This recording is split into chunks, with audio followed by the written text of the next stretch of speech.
meus amigos, sejam bem-vindos. A gente está aqui com uma entrevista agora com o nosso amigo Anderson Leite, né? É a nossa primeira gravação do podcast Manutenção com Propósito, que a gente faz nesse formato, né? Essa entrevista de um cara que tá pertinho da gente, né? Anderson, muito obrigado aí pela presença. Antes de pedir você para se apresentar, eu queria te falar que você tem um cara que te acompanha aqui, né? Tem vários amigos que te acompanham aí no seu canal no LinkedIn, né? No seu perfil, com artigos maravilhosos que sempre agregam. Eu acho incrível que eu conheço tanta gente que te segue, Anderson, que às vezes você coloca um assunto e não é incomum que a pauta seja relacionada a alguma conversa nossa de trabalho, né? Bacana.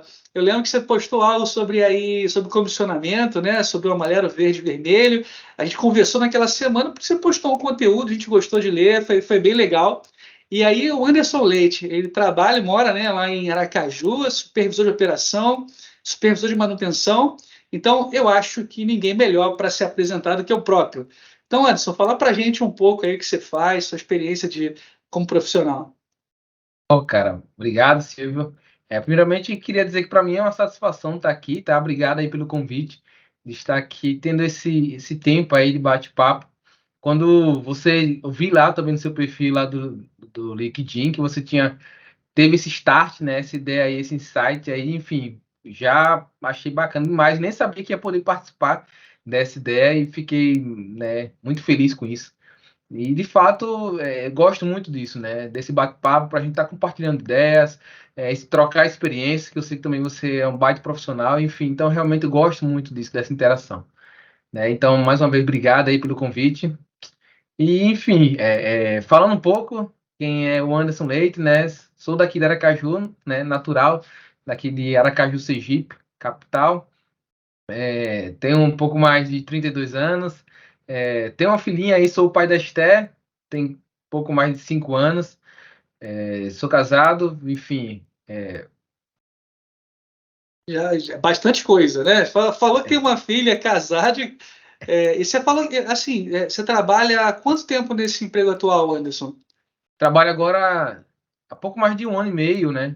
Assim, na área eu tenho 14 anos de experiência, na área de manutenção Legal. elétrica. Comecei desde cedo, desde os 8 anos aí, mas de fato nessa empresa agora eu estou há pouco mais de 1 ano e meio. E foi sempre nessa área da elétrica mesmo, né? A gente comentava agora há pouco, antes de entrar no ar, às vezes a pessoa não se acerta, né? Começa numa carreira e vai para outra. Você sempre, desde o começo, foi trabalhando no curso técnico, profissionalizante, como é que foi?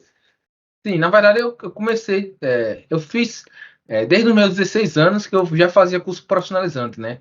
A paixão começou assim meio sem querer. Minha mãe falou: "Ah, você precisa fazer alguma coisa, né, em paralelo com o ensino médio. Aí vai fazer um curso de eletricidade básica e aqueles cursos de 600 horas."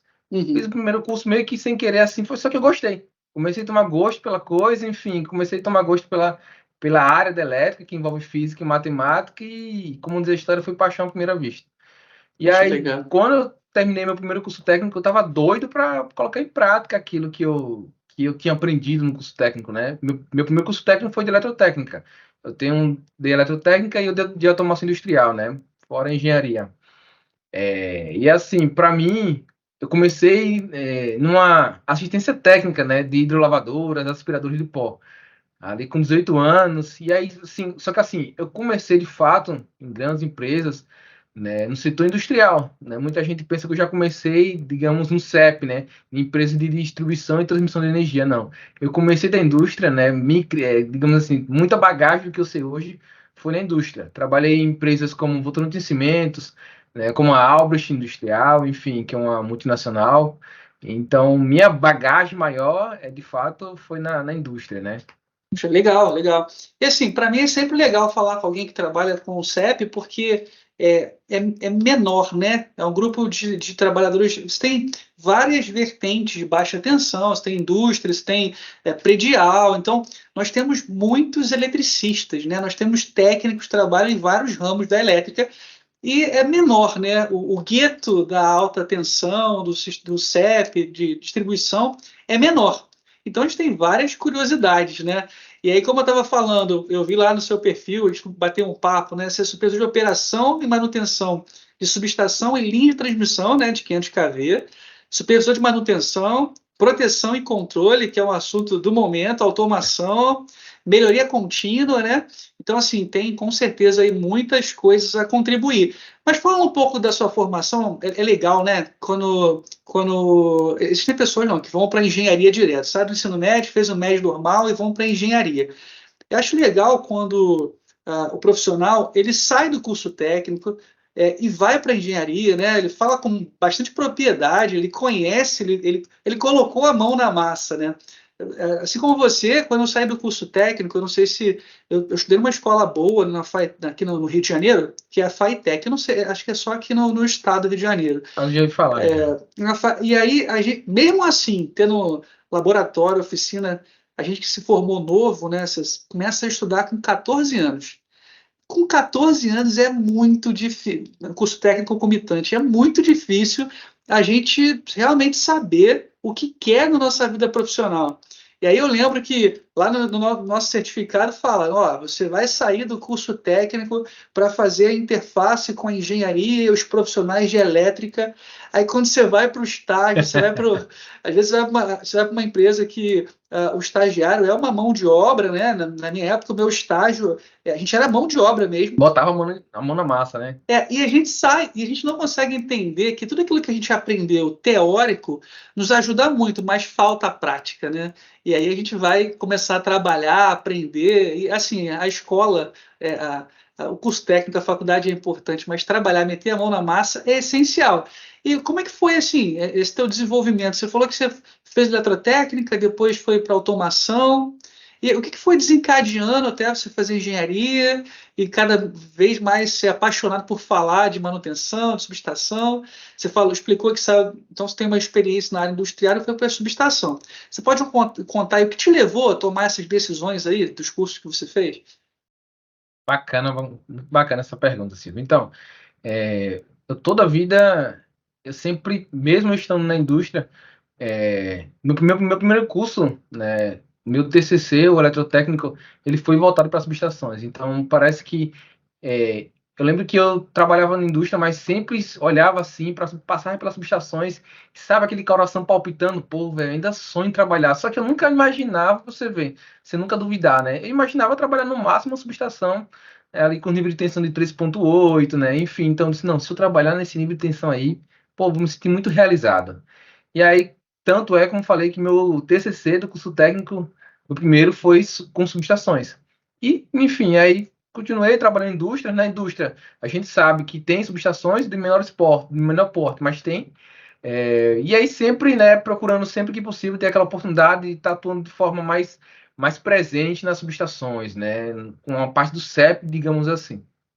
Foi quando eu fiz o curso de automação industrial, porque era algo que iria contribuir ainda mais para a minha carreira, principalmente na indústria. Ainda mais que as subestações, hoje em dia, por exemplo, muitas coisas que eu estudei lá atrás, rede Modbus, enfim, as subestações hoje tem muito disso aí, enfim, é muito presente, norma 61850, que hoje em dia é cada vez mais presente, né? Então, para mim foi muito bom que agregou. E eu vi que aquilo estava dando certo, né? Como falei, primeiro eu fiz o curso profissionalizante, depois aquele curso técnico, automação. Eu disse, como se falou, né? Para mim isso foi muito bacana, porque eu não ter ido direto para uma graduação, claro que cada um, eu digo que não existe uma trilha certa, né? Ah, faça isso, aquela receita de bolo. Eu acho que é muito com as escolhas. De repente, com algumas escolhas que você vai fazer, terá certas consequências. Para mim, eu digo que deu muito certo fazer isso primeiro, sabe? Primeiro ir para um curso técnico, fazer de fato.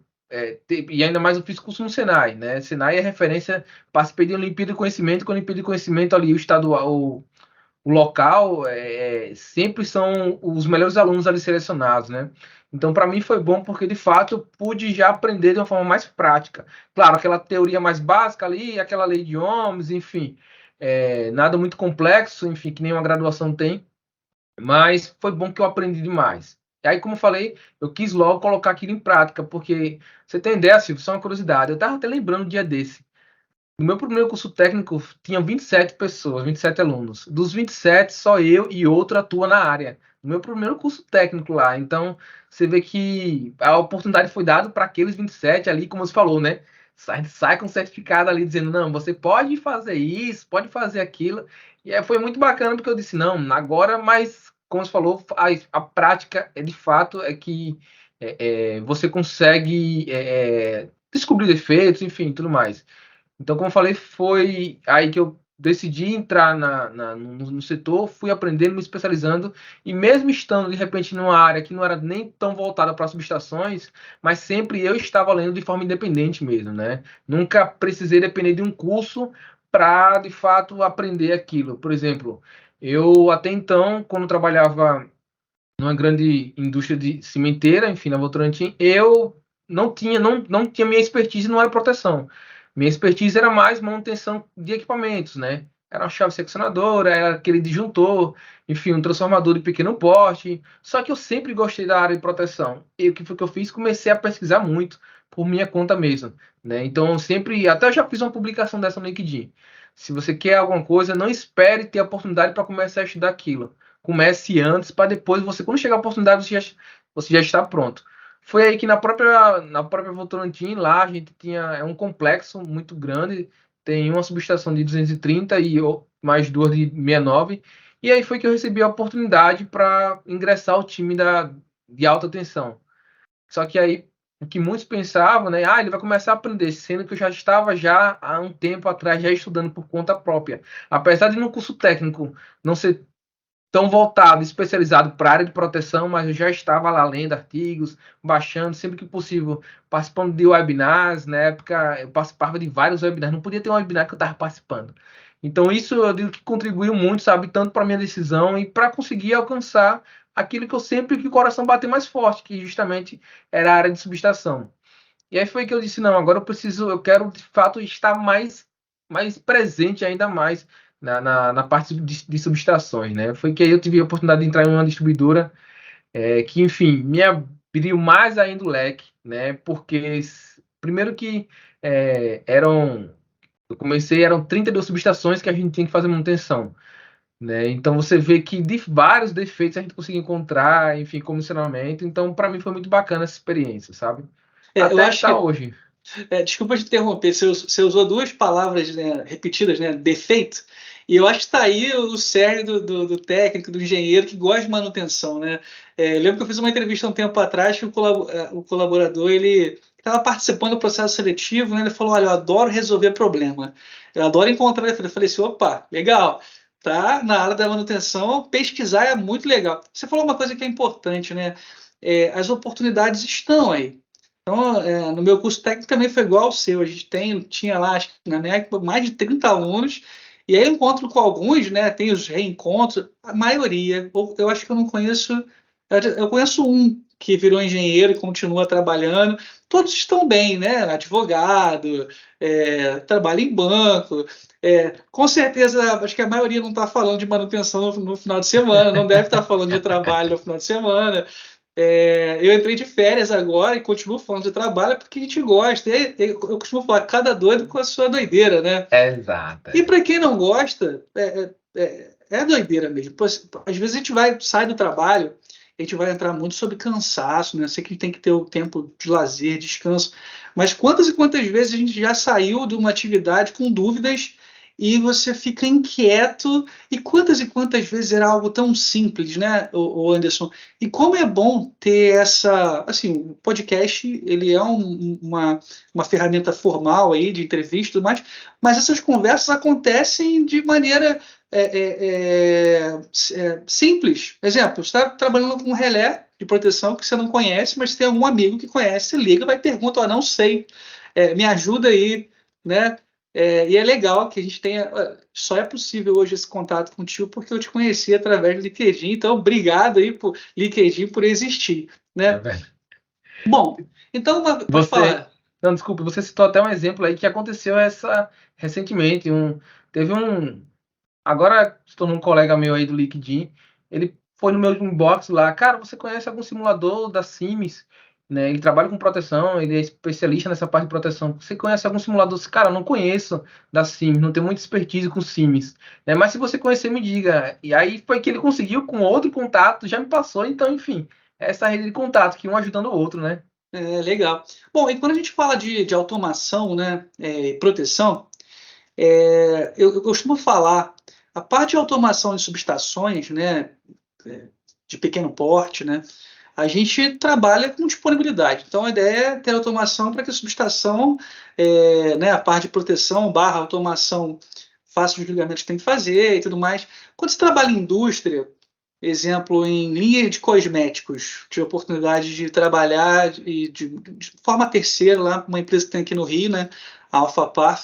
A parte de automação é bem mais complexa, né? Você pega um equipamento CNC, você pega lógicas grandes, porque fazem diversas. A automação de subestação, eu não vou dizer que ela é mais simples, ao meu ver, e aí você me fica à vontade para me corrigir, tá?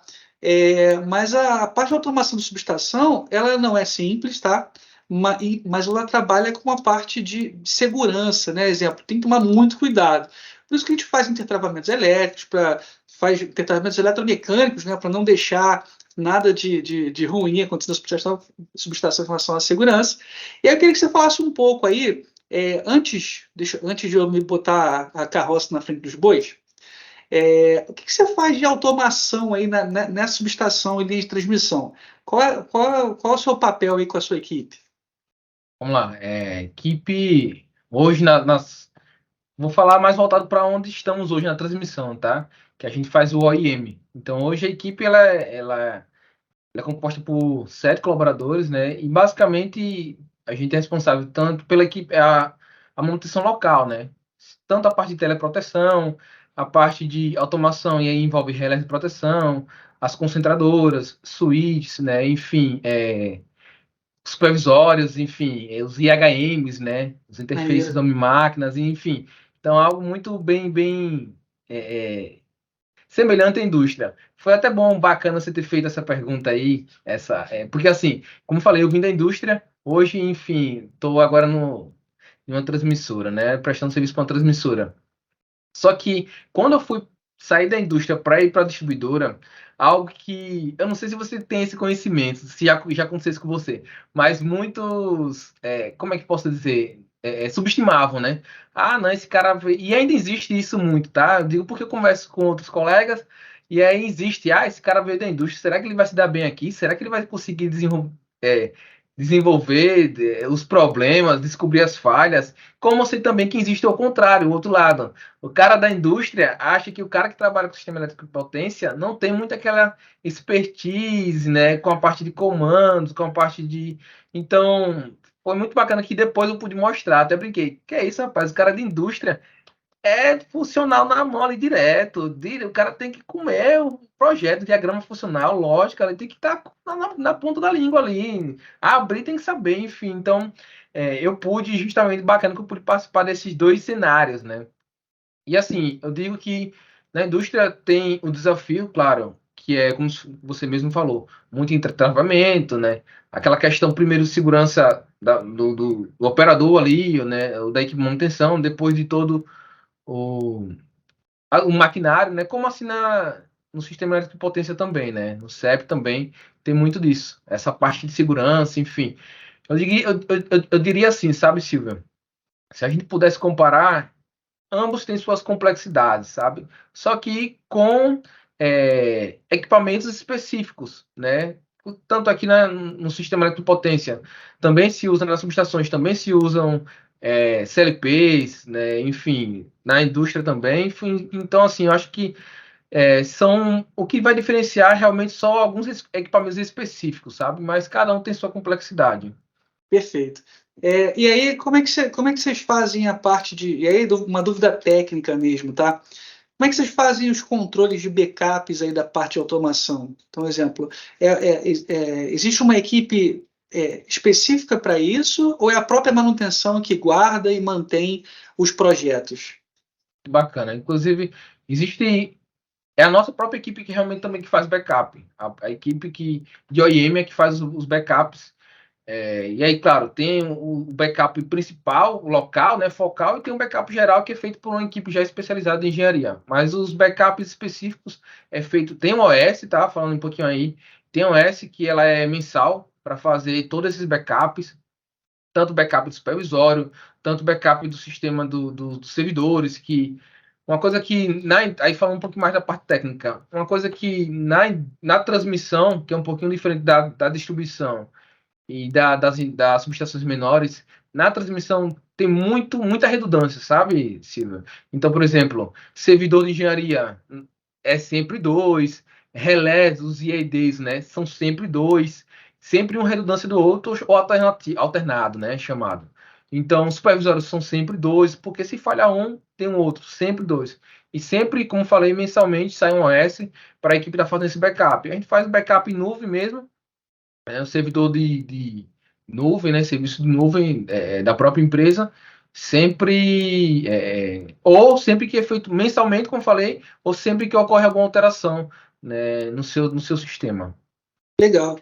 Assim, geralmente quando você pega o gerenciamento desses backups de forma paralela, é uma boa ideia, né? A equipe fica com os backups em mãos, né? Sempre com uma boa interface, né? A gente tem alguns exemplos de que é só a equipe que faz backup, tem exemplos que existe uma equipe especializada de TI para baixar, né, e colocar as versões. Eu acho que essa forma híbrida é muito bom, né? Então, você ter backups controlados aí é essencial, né? E aí, deixa eu te fazer só uma pergunta ainda sobre a parte de automação. Nas equipes, né, sempre existe multidisciplinar. Existe uma parte da equipe que trabalha com automação e uma outra parte da equipe que trabalha com atividades mais rotineiras, né? O que você acha, assim? A gente trabalha sempre com a ideia de desenvolver pessoas, desenvolver profissionais. Só que esse controle funciona, está na mão de muitas pessoas. Você falou, você trabalha com linha de transmissão, tem uma equipe de 7 pessoas.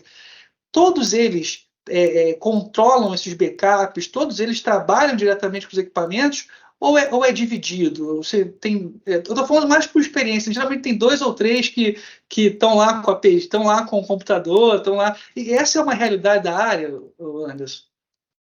Sim, vamos lá. Eu vou falar aqui não só da parte do meu atual trabalho, tá? Vou falar também no anterior.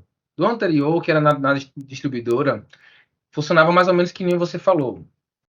As equipes especializadas para fazer o backup.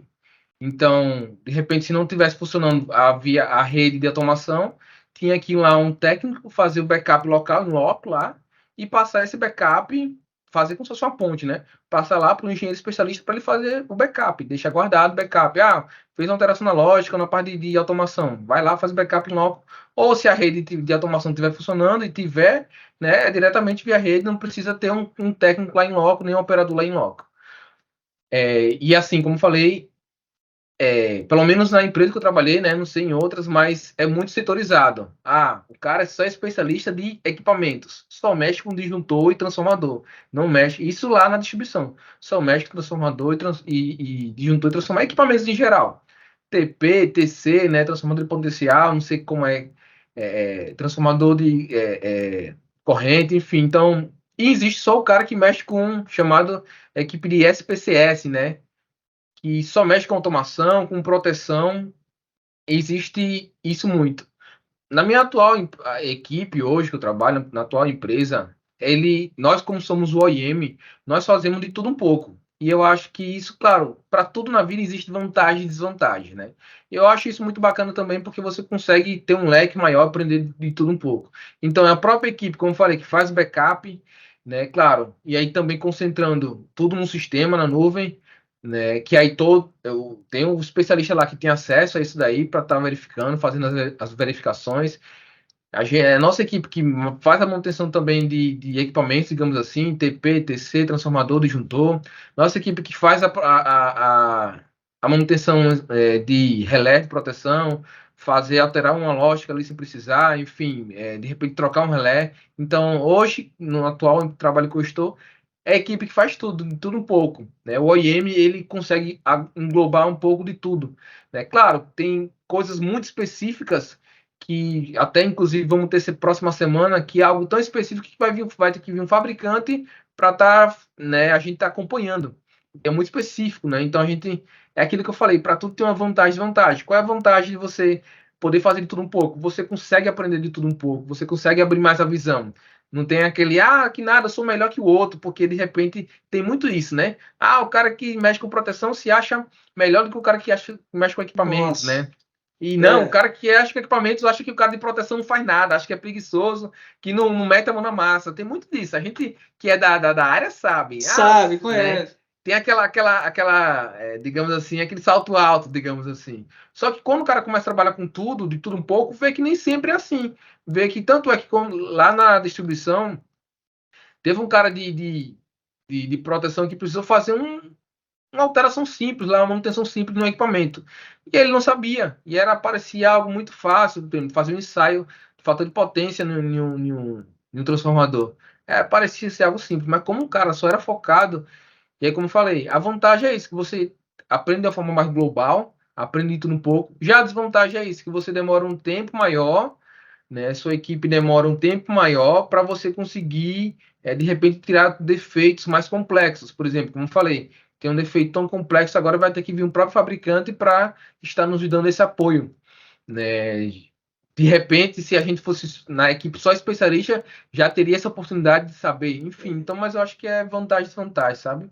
Assim, faz total sentido, né? É bom de conversar com gente que vive um pouco do nosso dia a dia, lógico, áreas diferentes, né? Negócios diferentes e tudo mais.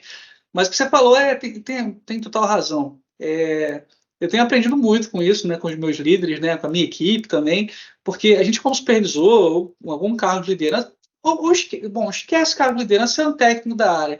A gente tem que trabalhar a manutenção com propósito, né? É mostrar cada atividade tem o seu valor essencial para que funcione, né? E às vezes a gente acaba gourmetizando muito, e aí, pô, talvez daqui a um tempo o assunto seja outro, né? E aí a gente acaba gourmetizando muito as áreas. Então, por isso é bom a gente sempre perceber, né, quem está com a gente, dar um pouquinho de choque de realidade, mostrar o valor. Quando a gente fala de grupo multidisciplinar, né, a gente está falando de Fordismo, que o cara tem que ser muito bom em colocar a chapa do carro ali. Então, ele fica muito bom, faz tudo fechado, porque Exato. só faz aquilo. E isso é uma área, né, sem falar os pontos negativos, né, da manutenção, de gente que trabalha muito, que está sempre comprometido, mas dos pontos positivos da manutenção é a diversidade. Né? É tão bom você trabalhar numa única área que tem vários assuntos. Né? Bom, seguindo aí, você falou um pouco de proteção sobre. Eu até citei numa gravação sobre quem tem, né? Quem tem dois tem um e quem tem um não tem nada. Eu não sei de quem é essa frase, tudo bem? Não sei de quem é essa referência. Mas, por exemplo, em relação à proteção, eu imagino que, ainda mais quando você trabalha aqui no Rio, a gente tem a concessionária Light, né? Ah, quando você falou de trabalhar com relés de proteção em paralelo, isso é uma coisa que eu nunca consegui ter redundância de proteção. Proteção a montante, tudo bem, beleza. Mas a parte você falou de EDs, né?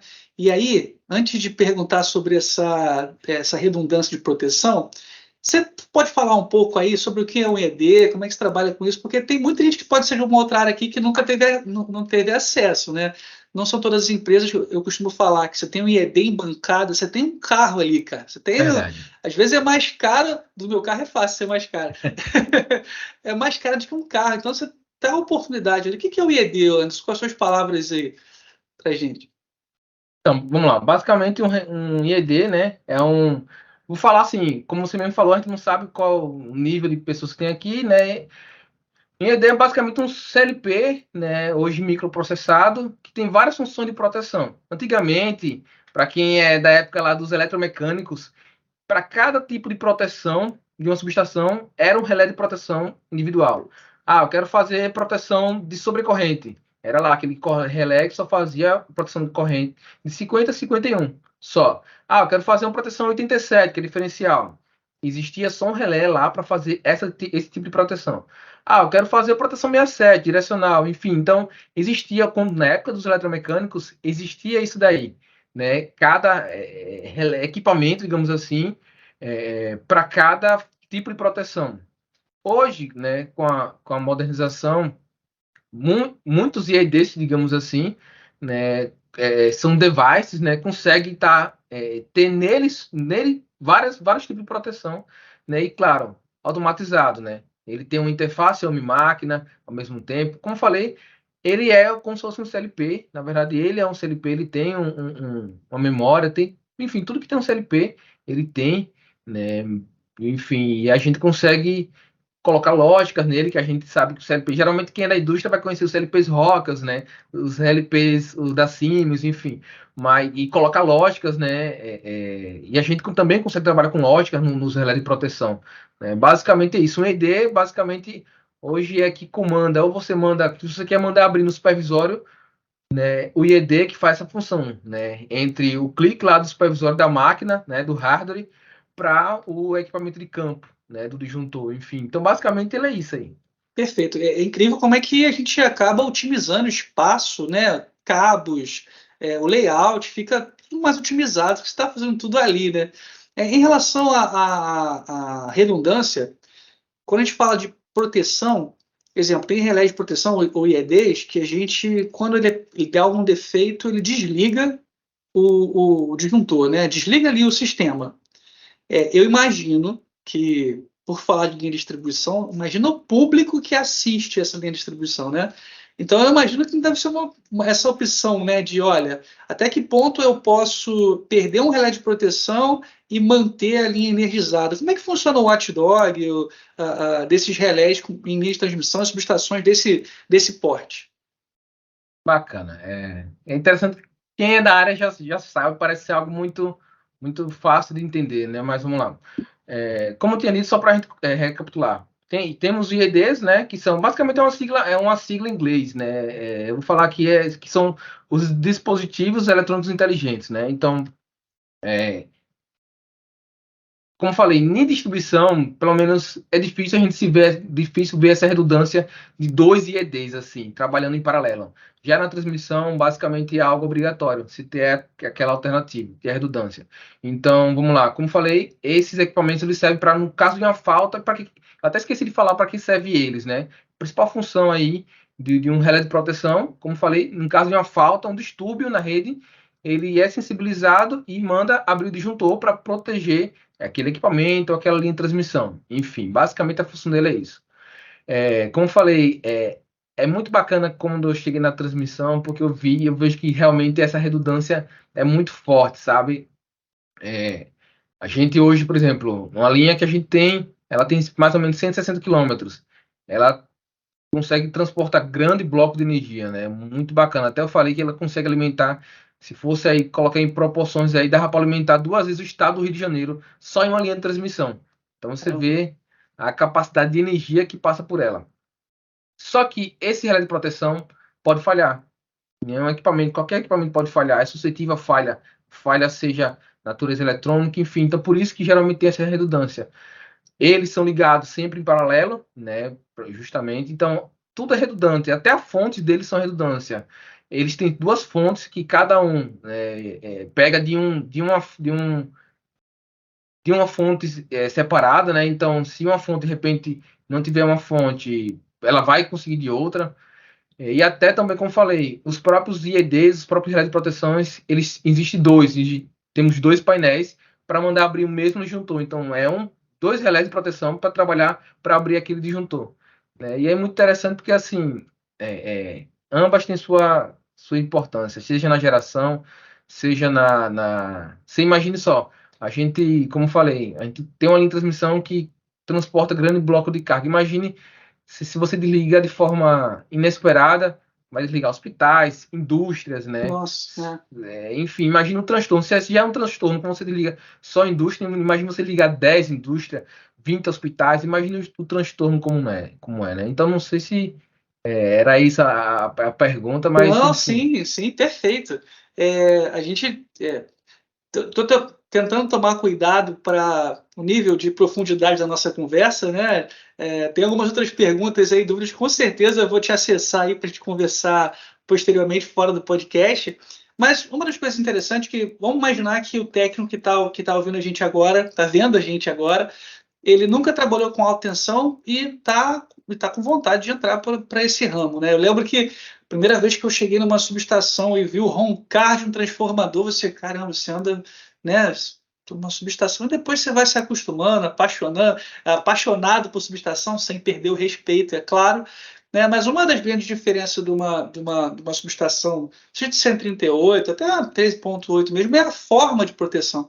Então você tem aí, se o eletricista está acostumado a fazer baixa tensão, você bota aí o disjuntor de 40 pés, né? Tripolar, bipolar, e aí o próprio disjuntor ele faz a proteção termomagnética, né? Exato. E aí falar um pouquinho, né, dos transformadores de corrente, né, que são os instrumentos, né, o Anderson citou. Como é que funciona? Se você puder rapidamente falar o que é um TC, o que é um TP, e com as suas palavras explicar qual o tipo de manutenção, você citou aí um teste de fator de potência, né? Então, assim, é muito amplo isso, né? É muito ramificado. Mas vamos tentar colocar de uma maneira tranquila o básico aí de que é um TP, de que é um TC, e o que, para que serve e como a gente faz não só os testes elétricos dele, mas a manutenção desses equipamentos, desses Bacana. instrumentos. Se a gente for, vamos tentar resumir aqui, tá, Silvio? Porque se a gente for realmente parar para falar, tanto é um assunto que nós gostamos, em como aí, como você falou, dois caras tá falando isso no final de semana, enfim, é porque tem que gostar realmente. Então, assim, é um assunto que eu gosto, vou-se embora falando. Até você falou no início lá que às vezes a gente, quando sai do trabalho, às vezes a gente fica pensando na falha. Eu, às vezes, estou indo jantar ali com um amigo, enfim, bora jantar ali, cara. E aí acaba, sem querer, entra naquele assunto, né, de manutenção. Cara, aquela falha lá, o que será? Quando eu vejo, rapaz, a gente tá fora do trabalho, mas estamos falando dele, né? A paixão pela manutenção, ter esse propósito pela manutenção é isso, né? E assim, cara, falando um pouquinho, né, o que é um TP, TC, que TP nada mais é que um transformador de potencial, tá? E TC é um transformador de corrente, tá? E aí existe, eu vou falar bem rápido do TP, que ele tem o TPI e o TPC. TPI é o quê? O transformador de potencial indutivo, tá? E o TPC é o transformador de potencial capacitivo. Geralmente, o TPI só é utilizado em tensões de até 138 kV, tá? Que ele usa, vou falar de forma bem rápida aqui, enfim, bem sucinta. Ele usa bobinado, que nem o transformador que a gente conhece. Ele usa bobinado para reduzir o nível de tensão. Por exemplo, um TPI de 138. Ele serve para quê? Ele serve para você pegar aquele nível de tensão de 138 kV e a gente precisa o quê? Que o relé de proteção, que a gente acabou de falar, o IED, ele leia aquele nível de tensão e de tensão. Então a gente precisa. Como que a gente faria isso? Não tem como você pegar aquele cabo lá de 138 e colocar no relé. Iria ser um relé absurdo para ter aquela isolação de 138 kV. Então, basicamente, o TP ele serve para isso. Ele serve para você pegar aquele nível de tensão alto, enfim, e transformar em nível de tensão baixos, né? 115 volts, né? 115 raiz de trace. Geralmente é isso, tá? Aqui no Brasil. Então, você aquisita esses dados no relé, como falei. O relé, ele trabalha, tá passando 138 lá na linha, mas no relé só tá enxergando 115 kV. E a gente faz aquela lógica. Se tiver passando 115 kV aqui, considere relé que é 138. E aí, por isso que a gente vê lá na tela do relé o 138. Mas não é porque tá chegando 138, justamente kV, né? É por conta desse TP. A função justamente desse TP é isso, pegar o nível de tensão e colocar a níveis aquisitivos para o relé. E o TC, é o transformador de corrente, ele serve basicamente para pegar o nível de corrente daquela linha de transmissão, né, 400 amperes, 500 amperes, enfim, 3.000 amperes, e você justamente transformar a níveis de corrente baixo também, mesma coisa, mesma relação que o nível de tensão que eu falei lá do TP. E aí ele pega, tem TC que transforma para 5 amperes ou para 1. Mais comum, pelo menos que eu só trabalhei uma vez com TCs que transformava para 1 ampere. Então, por Perfeito. exemplo, geralmente tem a relação de transformação, 400 para 5, 500 para 5. Então, sempre essa relação. No máximo, vai passar o quê? Os 5 amperes ali no relé, que é o nível de tensão seguro, né, e aquisitivos para o relé estar lendo. Basicamente é isso. Falando um pouquinho dos testes, existe vou falar dos basicão aqui, tá? Que por exemplo, vou pegar um TPC. Eu acabei de falar, acabei esquecendo de falar do TPC. Entre a diferença do TPC e o TPI, Capacitivo. né? Que o TPC é um transformador de potencial capacitivo e o TPI, transformador de potencial indutivo. O TPC, em vez de ter bobinados, ele vai ter células capacitivas, né? São blocos de células capacitivas que vai diminuindo esse nível de tensão. E geralmente é usado em nível de tensão acima de 138 kV. Você nunca vai ver uma linha de 500 kV com TPI. Nunca vai ver, tá? Sempre vai ser um TPC. E assim, falando aí num nível de teste, vou falar da minha realidade, tá? Hoje, como falei, eu sou supervisor responsável aí pela operação e manutenção de 4 subestações aí, 4 bays, né? Em 500 kV. E aí, pegando um TPC, a gente faz resistência de isolação, né? Ômica, resistência do enrolamento, a gente faz um fator de potência, que é fator de potência de envelhecimento, né? Ou você pode, para quem vai pesquisar aí, o tangente delta, né? Não é o fator de potência para correção lá do fator de potência da indústria, porque esse é o fator de potência de isolamento, né? Ou fator de dissipação, que a gente pega pela tangente delta, né? Então, basicamente é isso. Para quem quiser pesquisar, então você só colocar fator de dissipação, fator de potência, o tangente delta. Enfim, então, fazendo esse ensaio e o TTR, né, que é conhecido, que você fazer a relação de transformação. Você vai garantir que se estiver passando ali, falando no caso do TPC, se estiver passando ali 1000 amperes ali, e é para teoricamente passar 5 no seu secundário, tem um primário e tem um secundário. A relação de transformação basicamente serve para isso, para você garantir que aquilo vai estar passando. Falando de forma bem rápida, é isso aí os ensaios. É legal, o Anderson. Parabéns mais uma vez pela forma simples que você tentar simplificar, né? É importante. Dizem que a gente só realmente entende alguma coisa quando a gente consegue explicar, falar de maneira simples, né? E eu não sou um puxa-saco da área da proteção, não. Assim, eu gosto muito, eu aconselho a Sou todos suspeito de falar, tá? Para mim, a gente vai ficar falando horas aqui sobre esse assunto. Então, assim, a gente falou muito de proteção, um pouco de automação, e são curiosidades, né, que a gente tem. E aí, eu li um pedaço de um artigo seu que você fala sobre a comunicação Carrier, ou eu, não sei, eu sinceramente desconheço, desculpa minha ignorância, se você fala essa sigla por letra a letra, esse OPLAT, ou tem OPLAT, geralmente é OPLAT Isso. mesmo, né? O que é e para que serve? Para que serve isso, Anderson? Muito bacana a pergunta. Como eu falei, agora que a gente tem que passar tem que ter mais umas 3 horas aqui de podcast aqui para a gente continuar falando, mas de forma bem rápida aí, o OPLAT, né, o sistema Carrier, ele basicamente ele serve para a teleproteção, né, para a comunicação entre duas pontas. Por exemplo, tem a linha de transmissão, tá, uma linha de transmissão é composto por 2 subestações, em 2 terminais. Para que serve o Alplat? E aí tem até alguns que vão falar, mas você está falando de Alplat, não é nem muito mais usado. Claro, não é muito mais usado. Isso foi muito. Hoje, com a chegada da fibra, tá? Eu vou explicar o porquê que não é muito mais usado. Hoje, com a chegada da fibra, que é o PGW, né, o Alplat ele ficou meio que obsoleto, mas ainda é usado para aquela questão da redundância. Lembra que eu falei? No caso de você perder a fibra, tem muitas subestações que ainda usam o sistema Carrier, usam o Alplat para fazer essa comunicação. Vamos lá, para que serve o Alplat? Basicamente para 2 funções. Tanto para comunicação entre subestações, entre 2 subestações, comunicação via telefonia mesmo, digamos, né? E tanto para a comunicação dos próprios relés de proteção. Principalmente em sistemas de distribuição, transmissão, quando o disjuntor de um terminal abre, quando tem a função de distância, tá? Proteção 21, relé de distância. Quando um terminal abre, automaticamente, em alguma zona abre, ele tem que abrir o outro terminal. Então, a primeira coisa que ele serve para isso, para enviar o sinal. Como é que iria enviar esse sinal? Justamente o OPLAT é um desses sistemas. Existem vários, tá, Silvio? Como eu falei, existe o PGW, tem o fio piloto também, tem rádio, transmissão. Por que rádio não é muito comum usado? Pela distância, né? Como falei, tem que ter uma confiabilidade muito bacana. Tanto é que subestações muito perto, que é muito, sei lá, tem subestações que sei lá, 5 quilômetros de uma da outra. Uma linhazinha pequena ali apenas para aumentar a confiabilidade. Geralmente não usa o plat, usa o sistema via rádio como redundância.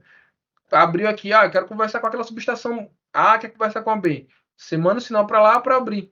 Basicamente, o Alplat serve para isso, para a comunicação entre as subestações. Seja a comunicação, como eu falei, via telefonia mesmo, ou a comunicação dos equipamentos de proteção. Outra coisa que para que o Alplat serve, por exemplo, não, como falei, não só o Alplat, o sistema de teleproteção, tá? O Alplat é um dos dispositivos do sistema de teleproteção. Basicamente, os Nginx 6, ou 6 enfim, não vou falar de todos, mas como eu falei, já tem o OPGW, que é via fibra, tem o Alplat, tem o FIPiloto, tem via rádio, enfim. Então, é um dos sistemas de comunicação da teleproteção. Um outro tipo de função da teleproteção é o seguinte: você teve uma falta numa linha próxima da sua ali, numa linha de transmissão próxima da sua. Geralmente, essa falta, principalmente em altas tensões e extra altas tensões, o nível de corrente de curto-circuito é tão alto que acaba sensibilizando a sua linha também, por mais que seja em outra linha de transmissão. E aí, para que serve esse sistema de teleproteção? Ele está no terminal ali, aí fala bem assim, de repente no terminal o relé da subestação A. Opa, eu sensibilizei, eu senti algum distúrbio aqui. Será que realmente foi na minha linha? E aí ele meio que comunica com outro relé da outra ponta. Relé de proteção, você sentiu alguma coisa aí também? Você sensibilizou alguma coisa? Outro relé, não, foi fora da nossa linha, não foi na nossa não. Opa, então a gente não precisa ligar. Mas caso as duas extremidades, as duas pontas lá dos dois terminais, vocês sinta essa sensibilização da falta, eles, opa, realmente é dentro da nossa linha, cara, a gente precisa abrir. E aí, por isso que os relés mandam comando por disjuntor para abrir disjuntor. Então, como eu falei, basicamente o Aplat, ele serve para... É um dos sistemas de teleproteção. E o bacana é que o Aplat, ele foi muito usado, hoje em dia nem tanto, porque é um sistema econômico, porque ele usa o próprio cabo da alta tensão para fazer a comunicação. Ele não Isso é a precisa minha de ninguém, pergunta, legal. É o meio né? físico, né? O meio físico é a própria linha, né? Exato, exatamente. Ele é o mesmo a própria linha de alta tensão. Ele fala, mas como isso, né? O próprio cabo que passa alta tensão, literalmente. Por exemplo, no nosso caso, a linha de transmissão, né, passa 500 kV ali. Então, naquele mesmo cabo ali de alumínio, ele vai estar passando esse sinal. Claro, é sinal em alta Alta frequência, frequência. frequência separada, né? Para não confundir com a frequência fundamental ou com as frequências de rádio também. Que a gente sabe que a gente não está vendo aqui, mas a todo tempo está passando frequência para lá e para cá.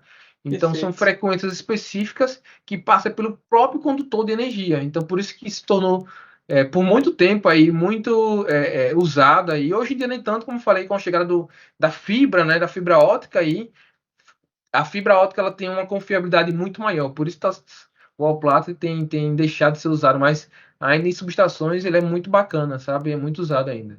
Legal. Essa troca de conhecimento é bom. Para mim está sendo ótimo, né? Já tem algumas ideias aqui na minha cabeça e espero que quem assistir a gente também possa pensar um pouco sobre isso, né? Bom, vamos lá. A gente falou sobre proteção, como eu falei, e se a gente continuar falando, não vamos parar mais. Mas agora eu queria que você falasse um pouco para a gente trocasse uma ideia sobre isso, sobre pessoas, né? A gente sempre vai achar aqueles caminhos, né? Aquela encruzilhada que você fala. Eu vou continuar com uma área técnica ou vou ser um grande gestor, né? E aí podem ter várias pessoas pensando nisso, né? Em que seguir.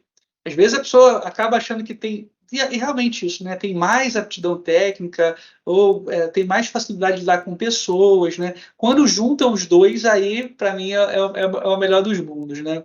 Mas, por se tratar, né, o tema do nosso podcast é a manutenção com propósito. São pessoas engajadas em fazer o melhor.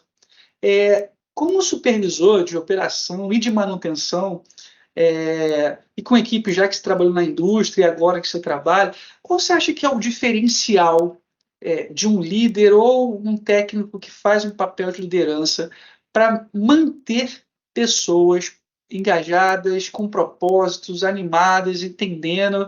Pode falar um pouco aí a parte mais da sua liderança mesmo, né? O que você pode compartilhar com a gente, se você lembrar um case aí de sucesso de que você fez na sua equipe que deu certo, uma reunião, alguma integração, o dia a dia. Você pode compartilhar com a gente aí um pouco sobre isso? Bacana, Silvio. Parte de pessoas é minha outra paixão também, né? Além da manutenção. Eu sou muito feliz, sou muito realizado. Todo dia agradeço a Deus, sabe, Silvio? Porque eu trabalho com as duas coisas que eu mais gosto, que é pessoas e com manutenção. E de subestação, enfim. Então é uma combinação perfeita aí, né? Mas falando um pouquinho aí de pessoas, cara, o que funcionou para mim, até um dia desse teve um rapaz que ele recebeu promoção recentemente para supervisor. E ele veio falar ali comigo no LinkedIn, no inbox, né? Cara, o que é que eu vejo ali, enfim, que você trabalha como supervisor, como é que eu posso fazer para me dar bem com minha equipe, né?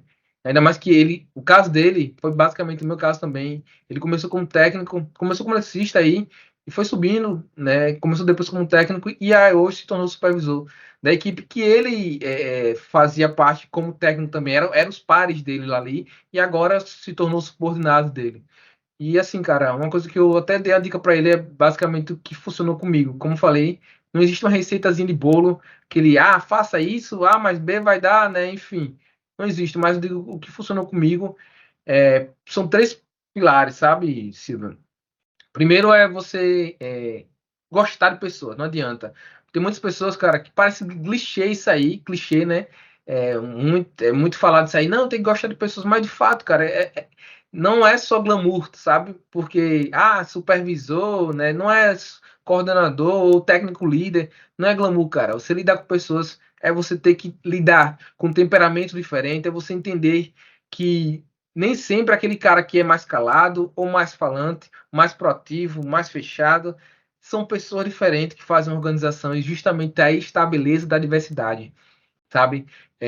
Eu gosto muito de falar que o cara que trabalha com pessoas e nunca leu nada de temperamentos ou nada de. Ele tá, acho que de repente, na posição errada ou precisa começar a praticar isso aí, sabe? Porque justamente, como eu falei, são indivíduos diferentes. Imagine, se até com o seu cônjuge ou com, enfim, seu filho, às vezes tem conflitos, imagine com pessoas que você às vezes nunca viu na vida.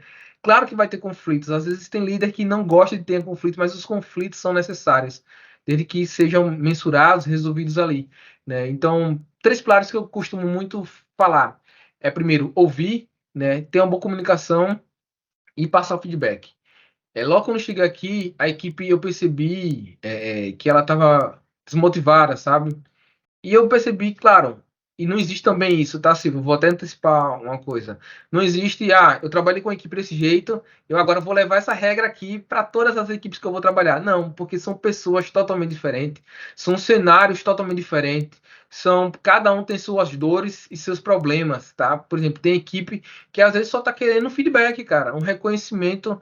Tem equipe que só tá querendo que o supervisor esteja mais presente, né? Que o líder, na verdade, esteja mais presente, né? Vou falar de uma forma mais abrangente assim.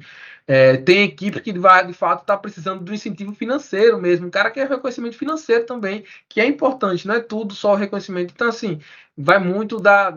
O líder ele tem que ter aquela temperatura, sentir o que está precisando aqui essa equipe aqui. Então, mas uma coisa que eu tenho certeza, esses três pilares você vai conseguir. Já é o meio caminho andado para você ter sucesso com qualquer equipe, sabe? Primeiro é você ouvir, né? A primeira coisa quando eu cheguei aqui na equipe, acho que eu tinha 15 dias aqui. Eu pedi para cada um fazer uma lista aí, de forma anônima, tá? Eu fiz um Google Forms ali. Olha, pessoal, preciso que vocês preenchem isso aí. Três perguntinhas básicas aí. E uma das perguntas foi assim: o que você acha que precisa melhorar aqui? Não precisa se identificar, eu só quero entender.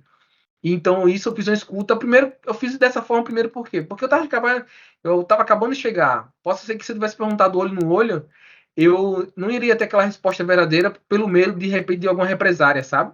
Perfeito. Então, eu fiz dessa forma, de forma anônima. Olha, cara, pessoal, eu quero que vocês respondam. Não tem como saber, porque eu não botei para se identificar. Só quero entender o que vocês acham que pode melhorar aqui, tanto na nossa equipe, tanto na empresa. E aí eles me deram a resposta. E depois, com uns 2 meses depois, eu fiz a mesma pergunta, só que de forma mais abrangente. Ali, olho no olho, né? One on one. Então, a comunicação, como eu falei, é o primeiro pilar, cara. Você ouvir seus liderados, cara, é muito importante. Depois tem aquela comunicação assertiva, né? Por exemplo, eu fiz até um curso agora recentemente aí. Cara, nunca pense, nunca. O líder, cara, ele tem que entender o seguinte: nunca sabe de tudo, sabe? Todos os dias está aprendendo, seja se comunicar. Como eu falei, eu fiz um curso falando sobre os temperamentos.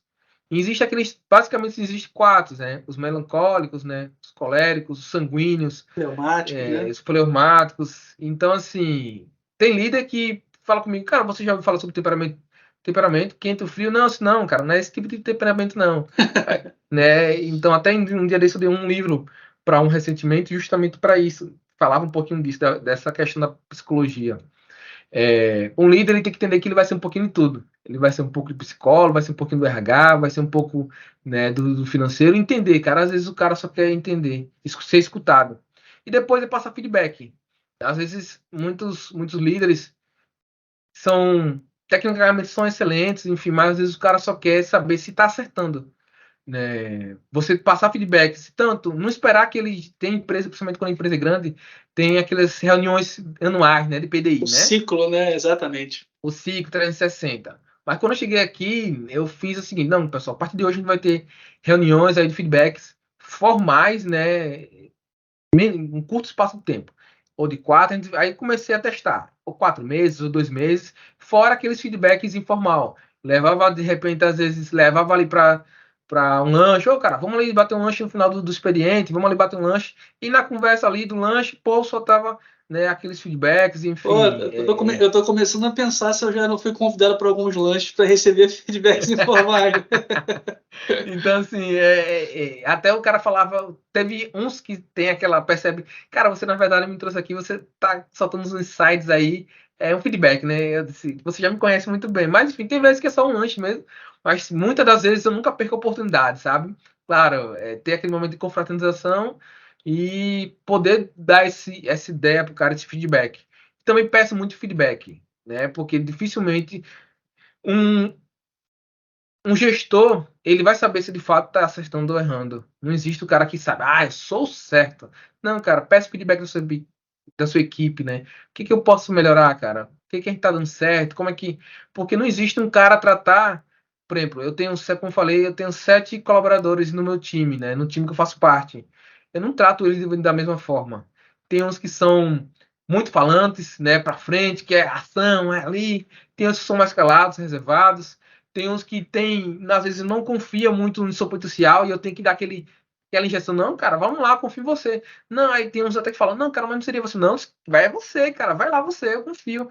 Né? Já tem outros que a gente tem que botar aquele freio, calma, cara, vamos lá, vamos reestruturar essa ideia aqui pra gente não fazer depois besteira. A gente trabalha no setor de transmissão que não pode haver falhas, sabe? Não que outros setores podem haver falhas, cara. Seja na indústria, seja na distribuição, mas a consequência de uma falha na transmissão é muito grande, como eu falei. Você não desliga somente uma indústria, você desliga 7 indústrias ao mesmo tempo, né? Enfim, então. É interessante, desculpa até te interromper, que você falou sobre, né, vai lá, é você mesmo. A gente o tempo todo está medindo, né, controlando. É lógico que a gente não vai colocar o desenvolvimento profissional acima de uma responsabilidade. Eu tenho aprendido muito isso porque a gente fala muito de resultado e produtividade, né? Só que um caminho estruturado, às vezes, ele é o mais demorado.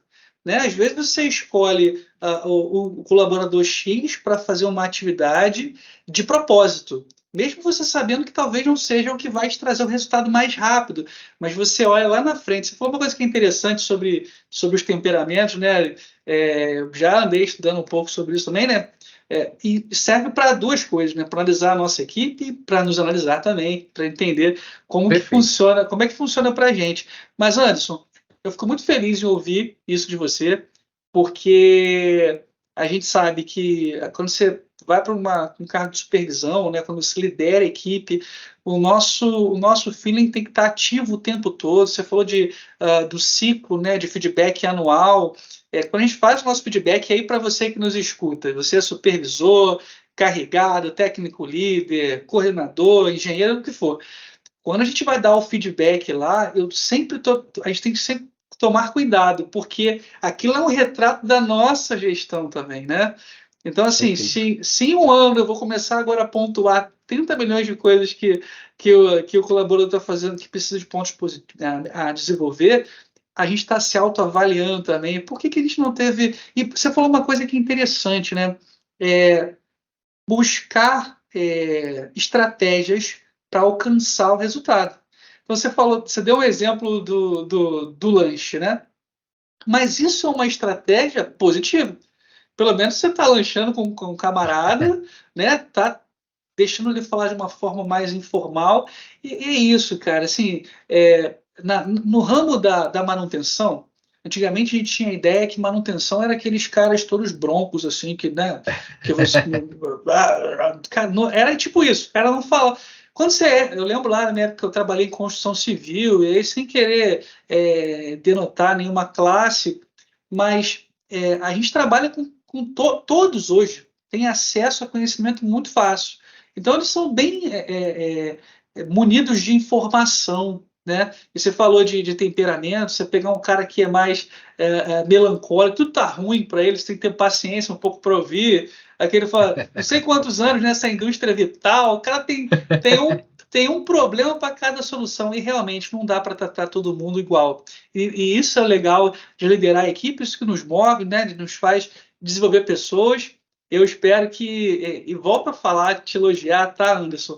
Além de tecnicamente ser um cara muito bom, é um líder, né? Com Cara, certeza obrigado. é um líder inspirador, né?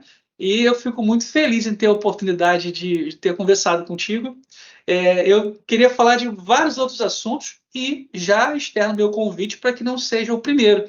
De repente, a gente pode fazer o próximo já com uma outra pessoa, algum Pô, outro cara. profissional, para a gente levantar a mão, né, daquilo que a gente não sabe. Parabéns aí pela sua simpatia, pela forma simplificada, lembro para todas as áreas da manutenção. E obrigado, o Anderson, pela sua participação. Vou pedir aí para você fazer suas considerações finais, mandar aí um abraço para quem você tiver que mandar. Você já é um cara muito famoso para mim, né? É isso. Mas o podcast já é um veículo para isso. E, mais uma vez, obrigado, tá, meu amigo?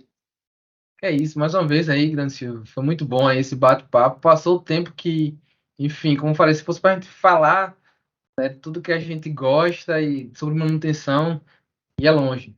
Uma coisa se eu fosse para fazer esse desfechamento aí, sempre me pergunto, cara, eu sonho em trabalhar com subestação, né? Como é que eu posso chegar? Como é que eu posso? Eu quero trabalhar nessa área, seja de proteção, seja de equipamentos. Como é que eu posso chegar? Duas coisas que eu falo. Primeiro é a persistência e você fazer sempre tudo com excelência. Você tem um propósito. Primeiro descobrir qual, que nem já está aqui esse nome, né? Cara, você já descobriu qual é o seu propósito? O que é que você quer ser? Onde você quer chegar? Tem um propósito, né? E assim, tem excelência em tudo que você faz. Em todas as áreas que eu participei, que eu me propus a fazer, por mais que às vezes não era algo que eu gostava muito, a gente, como eu falei, eu tenho 14 anos de experiência aí só na área elétrica e tinha coisas que eu não gostava muito de fazer, mas sempre procura não. Se eu estou responsável por fazer isso, eu vou fazer com excelência, sabe? A excelência te leva além, tá? A excelência te leva a lugares que você ainda não chegou. Então, assim, cara, é só esse recado, né? Enfim, excelência em tudo que você vai fazer. A manutenção é algo prazeroso para quem gosta. Para quem não gosta, quando eu trabalhava, tinha pessoas que tinha defeitos que você precisava virar a madrugada aí trabalhando. A gente mesmo cansado, com sono, mas quando você sabe como o cara gosta, quando você consegue descobrir a falha, é aquela comemoração. Agora vamos comprar ali aquele Guaraná só para comemorar, cara. Boa! Aí, aquela emoção, pô, velho, nada, eu vou pagar tudo essa poxa, né? Então, assim, mas quando o cara já não gosta, vixe, nunca mais eu piso nesse lugar aqui, cara. Né? Você tá louco? E então, você vê a diferença de dois caras, né? O que gosta e o que não gosta. O outro fala, nunca mais vai passar por isso, vai sair de falta normal. Né? Nem todo mundo nasceu para trabalhar com manutenção. Realmente, você tem que gostar, cara. Tem que ter aquele propósito na sua vida. Não, quero trabalhar com manutenção, cara. E fazer com excelência. Se você se propôs a fazer isso, não. É isso que eu quero, manutenção, enfim. É isso que eu quero, vai embora. Excelência, com excelência, por mais que você pense que não está sendo visto, eu sempre digo isso pro time. Por mais que você pense que não está sendo visto, está sendo visto. E é isso, Grande Silva. Muito obrigado aí mais uma vez por essa oportunidade, cara. Como falei, eu acho muito bacana essa sua iniciativa.